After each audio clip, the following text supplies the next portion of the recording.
Hi everyone, I'm Mandy Friedman, licensed professional clinical counselor and clinically certified domestic violence counselor. I'm also the creator of SNAP, which is an educational recovery program. SNAP stands for Survivors of Narcissistic and Abusive Personalities. There's a number of different life events or situations that the narcissist really does not like. When I say narcissist, that just encompasses toxic, abusive, manipulative people that we would be dealing with during this time. But really someone who's a narcissist especially hates these things that I'm about to share with you.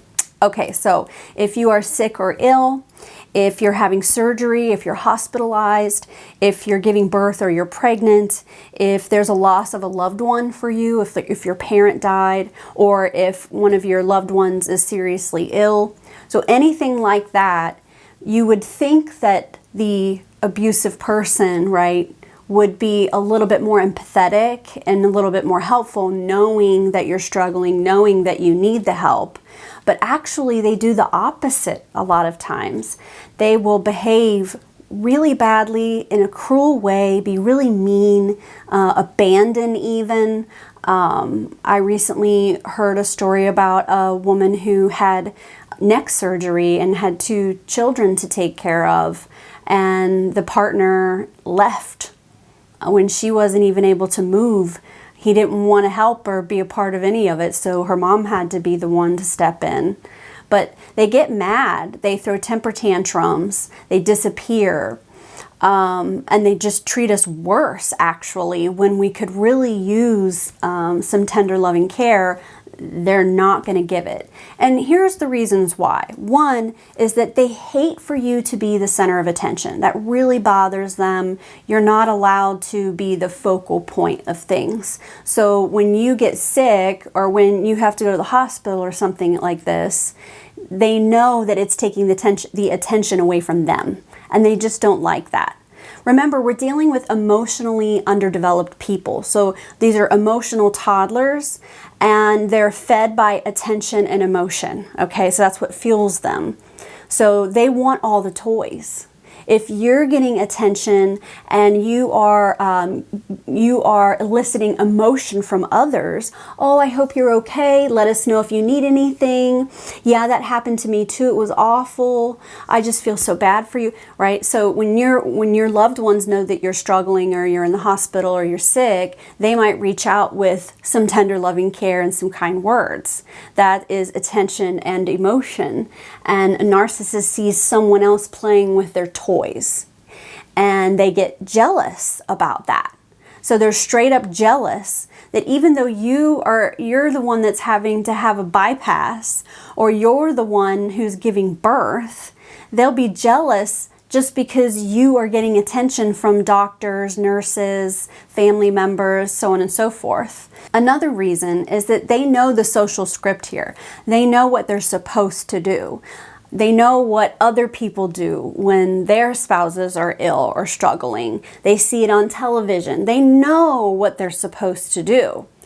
But they don't want to, because to them that feels like they're being told what to do. They don't like that there's an expectation, a social expectation here, a cultural expectation that they're supposed to be nice to you and to be helpful. They don't want to be told what to do, even though it's just a cultural norm and something that human beings should just do for each other naturally.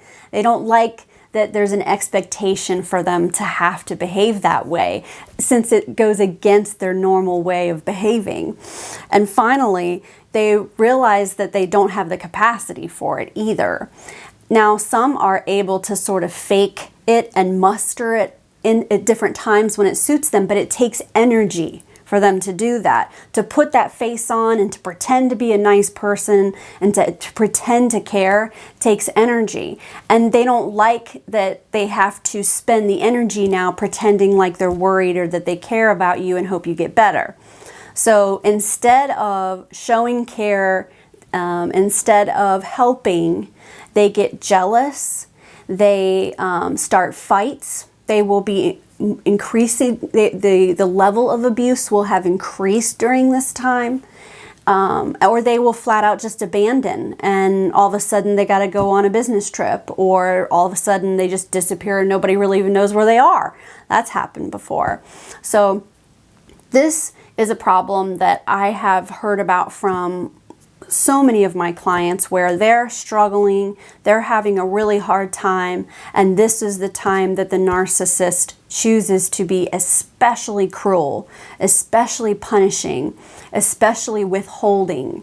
And, you know, hearing about it from my end, it just sounds like, God, you know, you were already in a difficult circumstance, but now you're also sick, or you need surgery, or you have cancer, or your mother's dying, or your father is ill, right? And you're already having to deal with those things.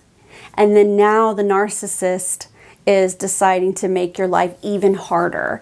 And it's really hard to see that happen to someone, because they wind up being alone and dealing with it all by themselves. And the narcissist will often not want other people to help either, because they know that makes them look bad. So instead of calling for outside help from family, you'll just suffer in silence alone.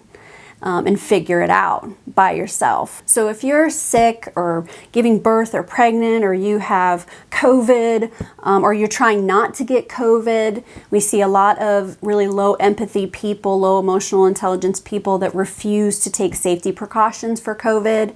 You know, that would sort of fall into the same basket here of not wanting to be told what to do, and not wanting to have to put your needs first or your preferences first, right? So they hate you for being the center of attention.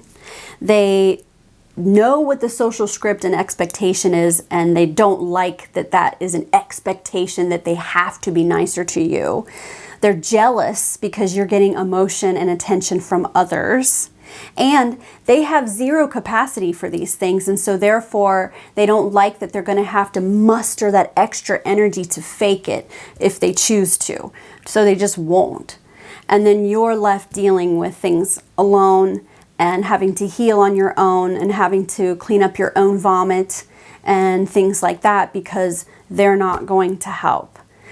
And another thing that we might see is that they will start to feign their own illness, or they might hurt themselves, or they might have a scare of some sort to bring the attention back to them. Anyhow, I hope this was a helpful video. I know you know what I'm talking about. And therapists need affirmation too. Please like and subscribe. Thanks.